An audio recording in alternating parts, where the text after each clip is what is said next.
Hi dear students, JNI Science Learning in ഒരു പുതിയ ക്ലാസ്സിലേക്ക് എല്ലാവർക്കും സ്വാഗതം.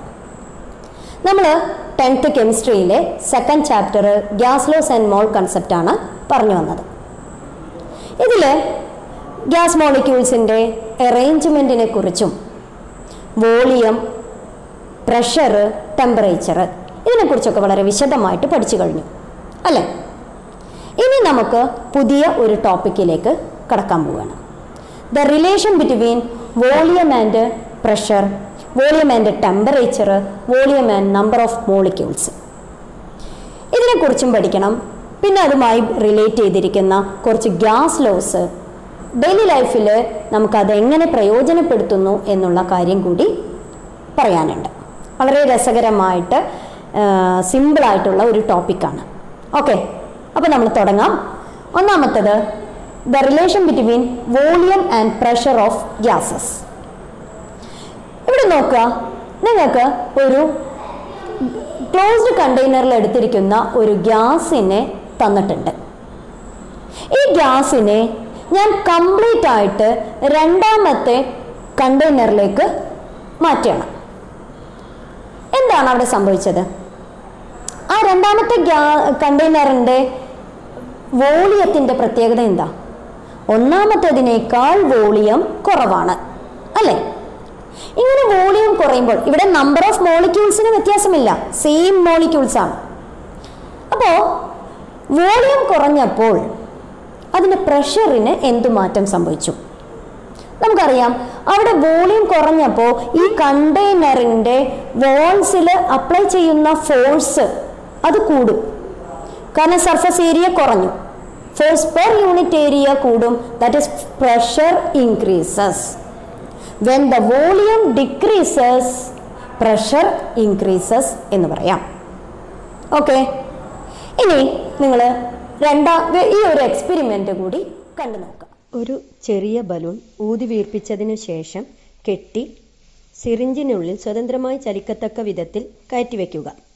സിറിഞ്ചിൻ്റെ അഗ്രഭാഗം അടച്ചുപിടിച്ച് പിസ്റ്റൺ തള്ളി നോക്കൂ. എന്താ കാണുന്നത്? ബലൂണിന്റെ വ്യാപ്തം കുറയുന്നതായിട്ട് കാണാം അല്ലേ? ഇനി സിറിഞ്ചിന്റെ പിസ്റ്റൺ പുറകോട്ട് വലിക്കാം. എന്താ നമ്മൾ കാണുന്നത്? ബലൂണിന്റെ വ്യാപ്തം കൂടുന്നു അല്ലേ? അപ്പോൾ പിസ്റ്റൺ തള്ളുമ്പോൾ വാതകമർദ്ദം കൂടുന്നു, അതിനാൽ വ്യാപ്തം കുറയുന്നു എന്ന് നമുക്ക് കാണാം. മാത്രമല്ല, പിസ്റ്റൺ പുറകോട്ട് വലിക്കുമ്പോൾ വാതകമർദ്ദം കുറയുന്നതിനാൽ ബലൂണിന്റെ വ്യാപ്തം കൂടുകയുമാണ് ചെയ്യുന്നത്. ഓക്കെ മക്കളെ, അപ്പൊ നമുക്ക് ഈ രണ്ട് കാര്യങ്ങളിൽ നിന്നും എന്താ മനസ്സിലാക്കാൻ സാധിച്ചത്? Volume is inversely proportional to the pressure. Pressure increase ചെയ്യുമ്പോൾ വോളിയം ഡിക്രീസ് ചെയ്യുന്നു, പ്രഷർ ഡിക്രീസ് ചെയ്യുമ്പോൾ വോളിയം ഇൻക്രീസ് ചെയ്തതായിട്ട് കാണാം. ഓക്കെ, അപ്പോൾ അത് നമുക്ക് എങ്ങനെ എഴുതാം? Is inversely proportional to P എന്നാണ് പറഞ്ഞത് അല്ലേ? അപ്പോൾ വി പ്രൊപ്പോർഷണൽ ടു 1/p, അതായത് ഇൻവേഴ്സ്ലി പ്രൊപ്പോർഷണൽ എന്നുള്ളതിന് നമ്മൾ എഴുതുക 1/p എന്നാണ്. ഇവിടെ നമ്മൾ ശ്രദ്ധിക്കണം, at constant temperature, at constant temperature, ടെമ്പറേച്ചറിൽ മാറ്റം വരുത്താൻ പാടില്ല, ടെമ്പറേച്ചർ കോൺസ്റ്റന്റ് ആയിരിക്കണം. V is proportional to 1/p. ഈ പ്രൊപ്പോർഷണൽ മാറ്റിയിട്ട് സമമാക്കാൻ നമ്മൾ ഇക്വേഷൻസ് ഒക്കെ ചെയ്യുന്ന സമയത്ത് പ്രൊപ്പോർഷണൽ മാറ്റി സമമാക്കാൻ ഒരു കോൺസ്റ്റന്റ് കൊണ്ട് മൾട്ടിപ്ലൈ ചെയ്യാറുണ്ട്. V is equal to 1/p into constant. ഈ പീനെ നമുക്ക് ഇങ്ങോട്ട് കൊണ്ടുവന്നാൽ P V is equal to constant എന്ന് കിട്ടും. അതായത് പി വി സമം ഒരു സ്ഥിരസംഖ്യ. ഈ ഒരു റിലേഷൻ പ്രൂവ് ചെയ്തത് റോബർട്ട് ബോയിൽ എന്ന് പറയുന്ന സയന്റിസ്റ്റാണ്. അതുകൊണ്ട് തന്നെ നമുക്ക് ഈ ഗ്യാസ് ലോവിനെ എന്തെന്ന് വിളിക്കാം? Boyle's law.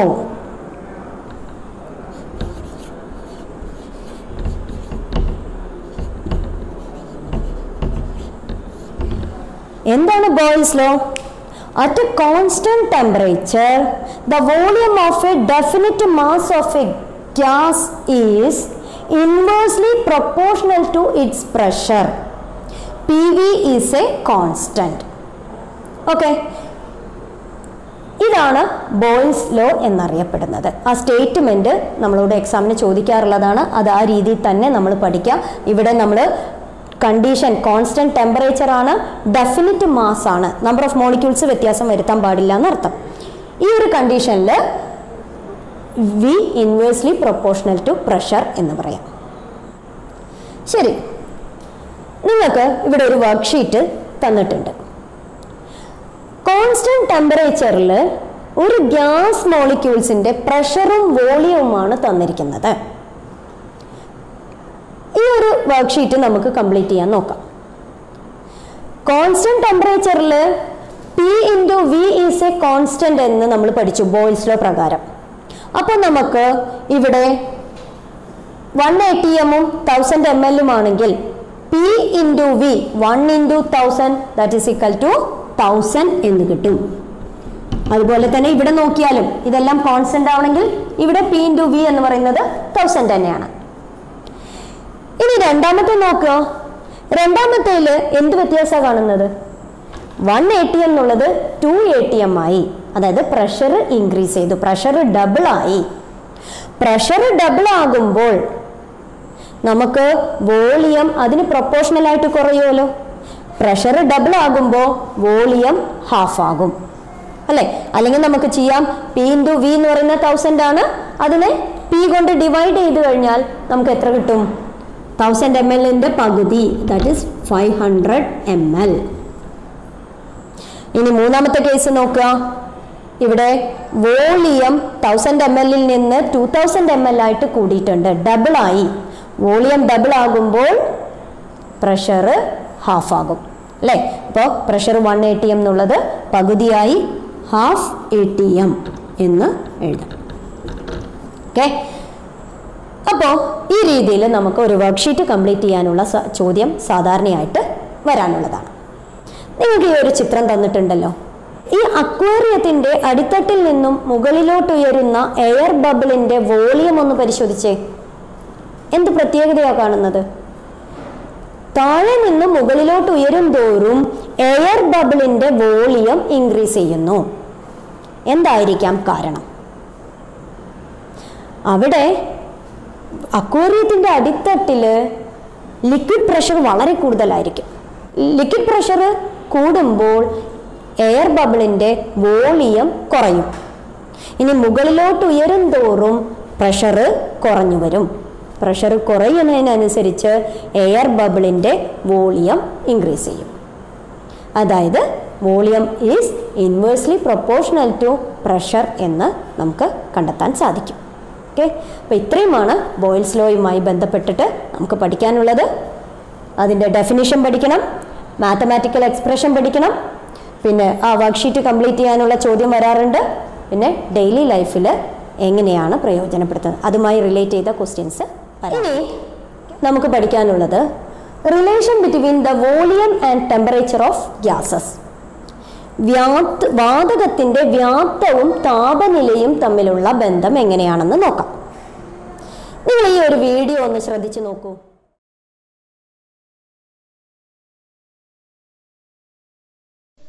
ഒരു കോണിക്കൽ ഫ്ലാസ്കിൽ അല്പം വെള്ളമെടുത്ത് ചൂടാക്കുക. ഒരു ബലൂൺ ഫ്ലാസ്കിന്റെ വായ്ഭാഗത്ത് വയ്ക്കുക.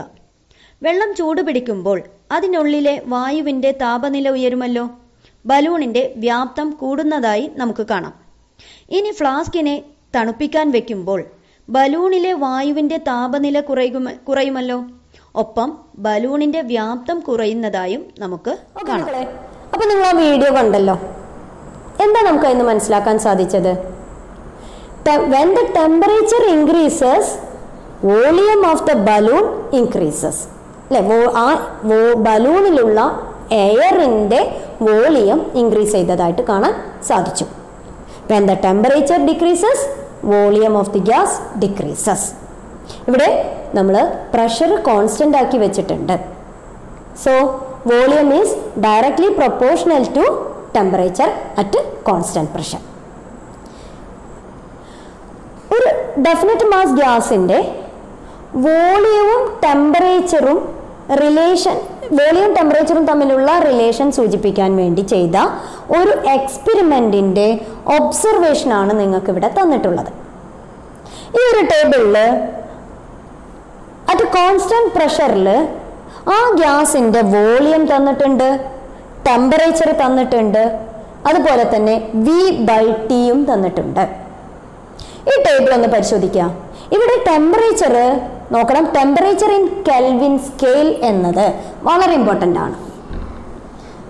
ഈ ഒരു എക്സ്പെരിമെന്റ് ചെയ്യുമ്പോൾ നമ്മൾ എടുത്തിരിക്കുന്ന temperature kelvin സ്കെയിലാണ്.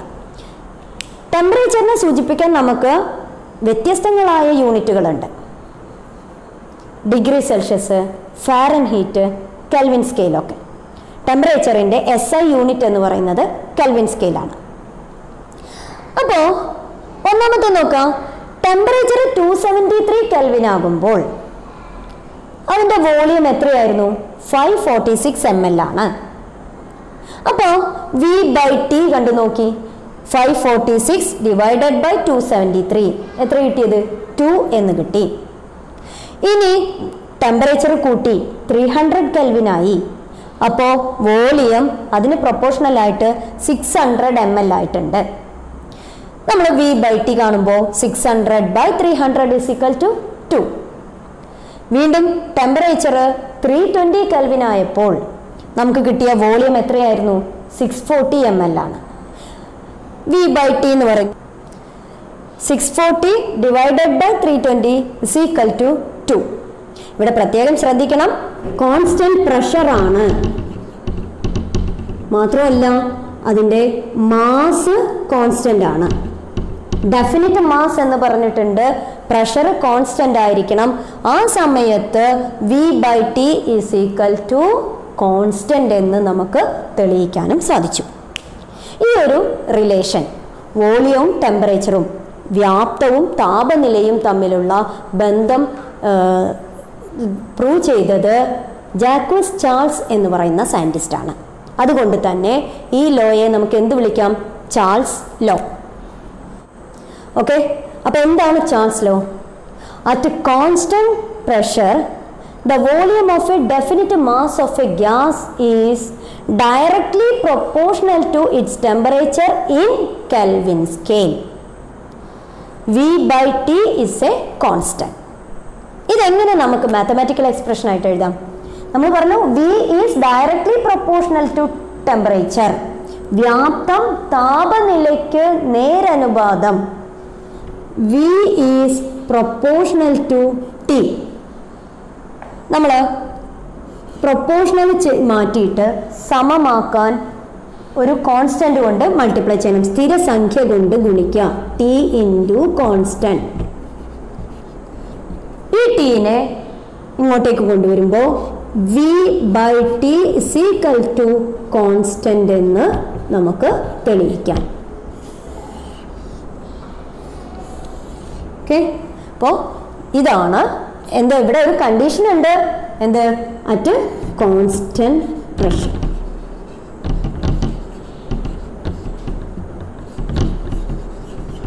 At constant pressure, the volume of definite mass of a gas is directly proportional to temperature in Kelvin scale. Okay, ഇത്രയുമാണ് ചാൾസ് ലോയിൽ പറയുന്നത്. ഇനി ചാൾസ് ലോയിൽ നമ്മുടെ ഡെയിലി ലൈഫിൽ വരുന്ന ചില സിറ്റുവേഷൻസ് ഉപയോഗിച്ചുള്ള ക്വസ്റ്റ്യൻസ് വരാറുണ്ട്. അതുപോലെ തന്നെ നേരത്തെ ചെയ്ത പോലെ വർക്ക്ഷീറ്റുകളായിട്ടും വരാറുണ്ട്. ഇപ്പോൾ നമ്മൾ സാധാരണ വേനൽക്കാലങ്ങളിൽ ടയറുകളിൽ എയർ നിറയ്ക്കുന്ന സമയത്ത് കംപ്ലീറ്റ് ആയിട്ട് നിറക്കാറില്ല, ഒരു ചെറിയ ഭാഗം നമ്മൾ ഒഴിച്ചു വിടാറുണ്ട്. എന്തായിരിക്കാം അതിന് കാരണം? വേനൽക്കാലങ്ങളിൽ ടയറിൽ ടെമ്പറേച്ചർ കൂടും, അപ്പോൾ എയറിൻ്റെ വോളിയം കൂടും, അപ്പോൾ ടയർ പൊട്ടാനുള്ള സാധ്യതയുണ്ട്. ഇത് കുറയ്ക്കാൻ വേണ്ടിയിട്ട് നമ്മൾ കുറഞ്ഞ മർദ്ദത്തിൽ മാത്രമേ ടയറിനുള്ളിൽ എയർ പമ്പ് ചെയ്യാറുള്ളൂ, എയർ നിറയ്ക്കാറുള്ളൂ. ഓക്കെ, ഇത്രയുമാണ് ചാൾസ് ലോയിൽ നമുക്ക് പഠിക്കാൻ. ഇനി നമുക്ക് പഠിക്കാനുള്ളത് the relation between volume and number of molecules of gases. വ്യാപ്തവും തന്മാത്രകളുടെ എണ്ണവും തമ്മിലുള്ള ബന്ധമാണ്. ഒരു കണ്ടെയ്നറിൽ ക്ലോസ്ഡ് കണ്ടെയ്നറിൽ എടുത്തു വച്ചിരിക്കുന്ന ഒരു ഗ്യാസിനെ പരിശോധിക്കാമല്ലോ. ഇതിൻ്റെ പ്രഷർ 180 mm ടെമ്പറേച്ചർ 300 Kelvin ആണെന്ന് വിചാരിക്കാം. ഇതിന് കോൺസ്റ്റന്റ് ടെമ്പറേച്ചറിൽ ഈ ഗ്യാസ് മോളിക്യൂൾസിൻ്റെ പ്രഷർ ഡിക്രീസ് ചെയ്തു എന്ന് വിചാരിക്കാം. എന്താ സംഭവിക്കുക? നമ്മൾ പഠിച്ചിട്ടുണ്ട് ബോയ്ൽസ് ലോ പ്രകാരം പ്രഷർ ഡിക്രീസ് ചെയ്യുമ്പോൾ വോളിയം ഇൻക്രീസ് ചെയ്യും. ഇനി നമ്മൾ പ്രഷർ കോൺസ്റ്റന്റ് ആക്കി വെച്ചിട്ടുണ്ട്. ഈ ഗ്യാസ് മോളിക്യൂൾസിൻ്റെ ടെമ്പറേച്ചർ ഇൻക്രീസ് ചെയ്യുമ്പോൾ volume also increases. Charles law പ്രകാരം താപനില ഉയരുമ്പോൾ വാതകത്തിൻ്റെ വ്യാപ്തവും വർദ്ധിക്കുന്നു എന്ന് നമുക്ക് അറിയാം. ഇനി ടെമ്പറേച്ചറും പ്രഷറും കോൺസ്റ്റന്റ് ആക്കി വെച്ചിരിക്കാം. ഇനി നമുക്കതിൻ്റെ ആ ഗ്യാസ് മോളിക്യൂൾസിൻ്റെ വോളിയം ഇൻക്രീസ് ചെയ്യണം. എന്താണ് മാർഗം? പ്രഷറും ടെമ്പറേച്ചറും കോൺസ്റ്റന്റ് ആക്കി വെച്ചാൽ വോളിയം ഇൻക്രീസ് ചെയ്യണമെങ്കിൽ നമുക്ക് എന്ത് ചെയ്യാം? അതിലേക്ക് കുറച്ചുകൂടി ഗ്യാസ് മോളിക്യൂൾസ് ആഡ് ചെയ്യണം, അല്ലേ? അതായത് volume is directly proportional to number of molecules എന്ന് പറയാം. അതായത് വാതകത്തിൻ്റെ വ്യാപ്തം തന്മാത്രകളുടെ എണ്ണത്തിന് നേരനുപാതമാണ്. തന്മാത്രകളുടെ എണ്ണം കൂടുമ്പോൾ വോളിയം കൂടും, തന്മാത്രകളുടെ എണ്ണം കുറയുമ്പോൾ വ്യാപ്തവും കുറയുന്നു എന്ന് മനസ്സിലാക്കാം. ഈ ഒരു റിലേഷൻ നമുക്ക് പ്രൂവ് ചെയ്ത് തന്നത് അമീഡിയോ അവഗാഡ്രോ എന്ന് പറയുന്ന സയൻറ്റിസ്റ്റാണ്. അതുകൊണ്ട് തന്നെ ഈ ലോയെ നമുക്ക് എന്ത് വിളിക്കാം? Avogadro law. എന്താ നമ്മൾ പറഞ്ഞത്? V is directly proportional to number of molecules. അതായത് വാതകത്തിന് എപ്പോ കണ്ടീഷൻ നിർബന്ധമാണ് at constant temperature and pressure. അതായത് at constant temperature and pressure volume of a gas is directly proportional to number of molecules. സ്ഥിര താപനിലയിലും മർദ്ദത്തിലും ഒരു വാതകത്തിൻ്റെ വ്യാപ്തം തന്മാത്രകളുടെ എണ്ണത്തിന് നേരനുപാതമാണ്. ഇതാണ് അവഗാഡ്രോസ് ലോ എന്ന് പറയുന്നത്. അപ്പോൾ അവഗാഡ്രോസ് ലോ എവിടെയാണ് നമ്മൾ നിത്യജീവിതത്തിൽ പ്രയോജനപ്പെടുത്തുന്നത്? നമ്മൾ ഒരു ബലൂണ് ഊതി വീർപ്പിക്കുന്ന സമയത്ത് അതിലേക്ക് നമ്മൾ കൂടുതൽ എയർ മോളിക്യൂൾസ് ആഡ് ചെയ്യാണ്. അപ്പോൾ എന്ത് സംഭവിക്കും? ബലൂണിൻ്റെ വോളിയം ഇൻക്രീസ് ചെയ്യും. That is volume is directly proportional to number of molecules. അപ്പോൾ ഇത്രയും കാര്യങ്ങളാണ് നമ്മൾ ഇന്നത്തെ ക്ലാസ്സിൽ പഠിച്ചത്. എന്തൊക്കെ നമ്മൾ പഠിച്ചു? വോളിയവും പ്രഷറും തമ്മിലുള്ള റിലേഷൻ ബോയ്ൽസ് ലോ, ആൻഡ് വോളിയവും ടെമ്പറേച്ചറും തമ്മിലുള്ള relation Charles law, and volume and number of molecules തമ്മിലുള്ള റിലേഷൻ സൂചിപ്പിക്കുന്ന അവഗാഡ്രോസ് ലോ. ഇത്രയും കാര്യങ്ങൾ ബാക്കി അടുത്ത ക്ലാസ്സിൽ. Okay, thank you.